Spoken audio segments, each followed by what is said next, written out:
आप इस morning routine को अपनाते हैं तो अगर आपको प्री डायबिटीज है तो आप उसको पूरी तरह से रिवर्स कर सकते हैं, या फिर अगर डायबिटीज से तो आपकी जो दवाइयां हैं बहुत कम से कम दवाइयां हो सकती, या तो दवाइयां छूट भी सकती है।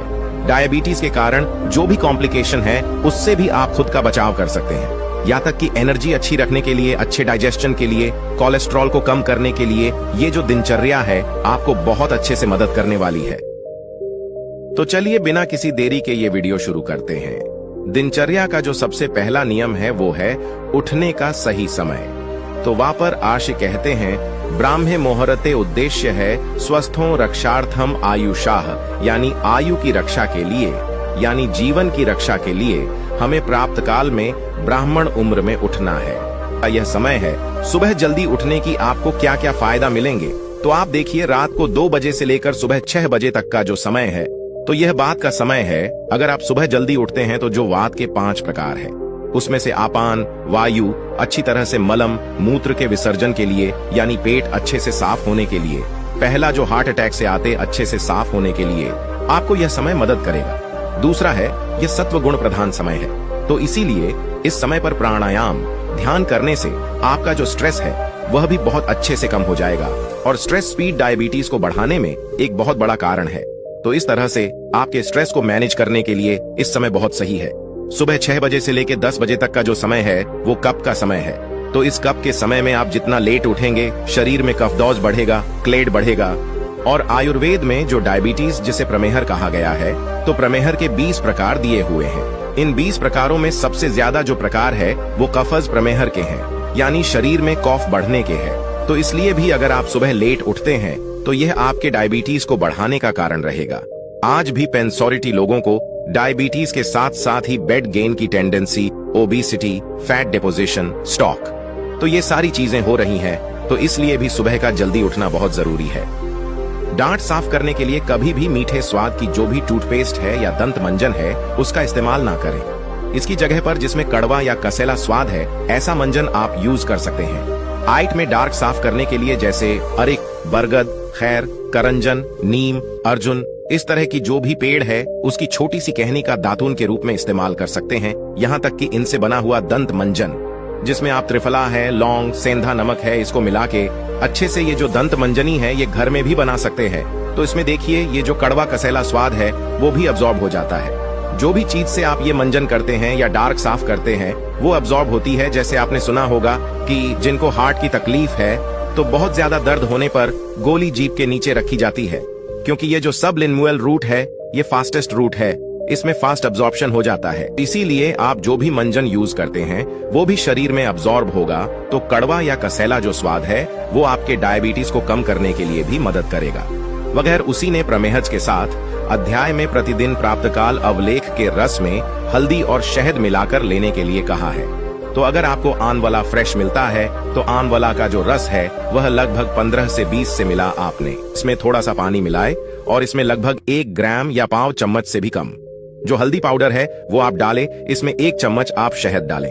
अगर आपको आंवला गीले इसमें या फ्रेश इसमें नहीं मिलता तो आंवले का चूर्ण लगभग आधा चम्मच और उसमें जो हल्दी है और शहद मिला के आप ले सकते हैं। आप सुबह मेथी का पानी भी लें हैं, क्योंकि मेथी भी शरीर में कफ को कम करती है, इसलिए डायबिटीज में एक बहुत अच्छी औषधि है। इसी के साथ अगर आपको दर्द है, वाद बढ़ा हुआ है या तो डाइजेशन अच्छा रखने के लिए भी ये मदद करती है, तो इसके लिए जो मेथी के बीज है यानी मेथी दाना जो है वो आधा चम्मच रात को आपने पानी में भिगो के रखना है और सुबह ये पानी भी आपने पीना है। और जो मेथी के बीज है इसका सेवन भी आपने करना है।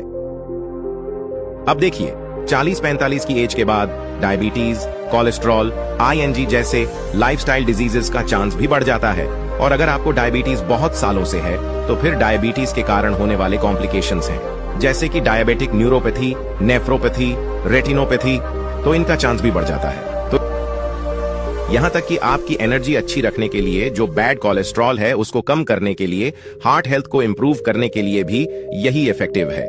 तो चलिए देखते हैं कि इसका सेवन आपने कैसे करना है। इस्तेमाल करने के पहले बॉटल को अच्छी तरह से हिला लें। अब ये जो डाइट बेलन जूस है इसमें से 3 ml लेकर इसमें टी सीमेंटेड पानी आपने मिलाना ही इनको अच्छे से मिक्स करना है। और बेस्ट रिजल्ट के लिए दिन में 2 बार खाना खाने के पहले आपने इसे लेना है। मॉर्निंग रूटीन की जो अगली जरूरी आदत है वह है व्यायाम। आयुर्वेद में कहा गया है वो अग्निमेदस सहक सहक सहक, यानी अगर आप व्यायाम करते हैं, फिजिकल एक्टिविटी करते हैं तो इससे शरीर में हल्कापन आता है। दिन भर के जो भी काम है वो आप और अच्छे से कर पाएंगे। यहाँ तक कि आपका जठराग्नि यानी पचाने वाला जो अग्नि है वो अच्छे से होगा, आपका डाइजेशन इंप्रूव होगा।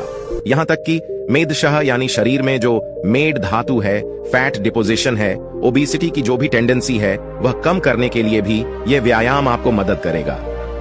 हम जो है वो आपके मन को स्थिर रखने के लिए, स्ट्रेस कम करने के लिए, एंग्जाइटी कम करने के लिए, उसके कारण जो भी ब्लड शुगर लेवल बढ़ता है को कम करने के लिए भी बहुत जरूरी है। प्राणायाम के बाद कुछ योगासन भी जरूर करें जो आपके डायबिटीज को कंट्रोल करने में बहुत इफेक्ट है, जैसे कि पश्चिमोत्तानासन, अर्धमासन, सुपितवाकरासन, मत्स्यन, भुजंगासन, धनुर्धरासन, विपरीत करनीपोन्मुक्तासन। कारण से आपको रोज योगासन करना पॉसिबल नहीं है तो आप वार्मथ भी कर सकते हैं। तो कम से कम 30 या 40 मिनट तक आपने चलना है। किसी न किसी रूप में आपने आपकी फिजिकल एक्टिविटीज जरूर रखनी है ताकि आपके डायबिटीज को रिवर्स करने में आपको बहुत अच्छे से मदद मिल सके। मॉर्निंग रूटीन की जो अभी आदत है पोहे उद्भवर्तन यानी उबटन, अब आयुर्वेद में कहा गया है उद्भवर्तनम कफ हरम वेद सहा प्रवीण लाए, यानी अगर आप उबटन लगाते हैं जैसे कि जौ का आटा है, चने का आटा है या तो जो सरसों है उसको पीस कर उसमें हल्दी मिला कि उससे आप शरीर को रगड़ते हैं जिसे उपाटन कहा जाता है, तो इससे शरीर में कफ दोष कम होगा, मैदा तो कम होगा और फिर इसके कारण आपका भ्रम है यानी डायबिटीज कम होने में भी आपको बहुत अच्छे से मदद मिलेगी। उबाटन के बाद आपने स्नान करना है और स्नान के बाद जब आपको बहुत अच्छे से भूख लग जाए, पहले दिन जो आपने खाना खाया था वह अच्छे से पक जाए, तभी आपने कुछ खाना है या फिर भोजन करना है। अब देखिए, आयुर्वेद की संहिताओं में कुछ भी मॉर्निंग ब्रेकफास्ट या फिर नाश्ता इस तरह का कोई बरना नहीं लिया हुआ है, तो सीधी से आपने आपका भोजन करना है। तो इसीलिए सुबह जो लोग बिना प्याज के पानी पीते हैं या बहुत ज्यादा दूध रहते हैं या फिर कोई जूसेस है जैसे कि फ्रूट जूसेस है या फिर बहुत ज्यादा ड्राई फ्रूट्स है, बहुत ज्यादा फ्रूट्स है, तो इन चीजों को आपने अवॉइड करना है क्योंकि ये जो चीजें हैं ये शरीर में कफदौज को बढ़ाएगी, प्लेट को बढ़ाएगी और जो सुबह का 6 से लेकर 10 बजे तक का जो समय है ये भी कफ का समय है, तो आप बीमारी बढ़ने में ही ये सारी चीजें आपको मदद करेंगी। अगर आपको सुबह बिल्कुल भूख नहीं है, पेट में भारीपन है, तो नाश्ता वगैरह स्किप करके भूख लगने पर अपने सीधे सीधे आपका खाना खाना है। और अगर आपको नाश्ता करना भी है तो आयुर्वेद में जो वर्णन दिया है तो इसमें जौ का सत्तू, उसमें शहद मिला के आप ले सकते हैं या फिर जो मूंग का चीला है या रागी का चीला वगैरह आप खा सकते हैं, या जो भुनी हुई चीज है यानी रोस्टेड चीज है जैसे कि चावल के खीर है या मिनट्स के पॉप्स से, इनका समावेश भी आप सुबह की आपके ब्रेकफास्ट में कर सकते हैं। इन जो भी हैवी चीजें हैं जैसे कि दूध से बनी हुई चीजें हैं या दही है, पनीर है, पराठा है जो बहुत भारी है डाइजेशन के लिए, तो इनको आपने अवॉइड करना है। यहाँ तक कि आयुर्वेद जो दूध है या दूध से बनी हुई चीजें हैं ये डायबिटीज को बढ़ाने का कारण बताए हुए हैं। आप अपनी प्रकृति के अनुसार, जठराग्नि के अनुसार ही हद तक मौसम के अनुसार दिन की शुरुआत किस खान पान से कर सकते हैं या फिर सुबह के नाश्ते में आप कौन कौन सी चीजें ले सकते हैं, यानी सुबह की दिनचर्या आपने कैसे रखना है, इसकी पूरी जानकारी हमने ली है। उम्मीद है यह वीडियो आपको मदद जरूर करेगा। अगर आपको यह वीडियो अच्छा लगा तो इसे लाइक जरूर कीजिए और इसे अपने दोस्तों और रिश्तेदारों के साथ भी जरूर शेयर कीजिए। फिर मिलते हैं अगले वीडियो में। आयुर्वेद को